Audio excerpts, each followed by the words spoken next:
కష్టంలోంచి మన బుద్ధితో మనం పైకి రాలేం. అట్లా ఇరుక్కుపోయాం. ఇరుక్కుపోయినప్పుడు ఆపద మొక్కులవాడా అని పిలుస్తాం. ఈ ఆపద నుంచి నన్ను తప్పించు. మొక్కేం పెడతాం? మన శక్తి కొలది.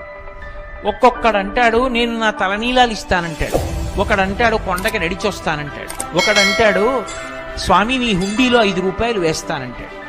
ఇప్పుడు వీటిని మొక్కులు అంటారు. మొక్కు అన్న మాట మీరు జాగ్రత్తగా గమనించాలి.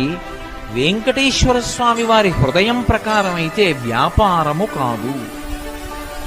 అది పాపము వలన దుఃఖం వస్తోందని వాడు తెలుసుకోవాలి.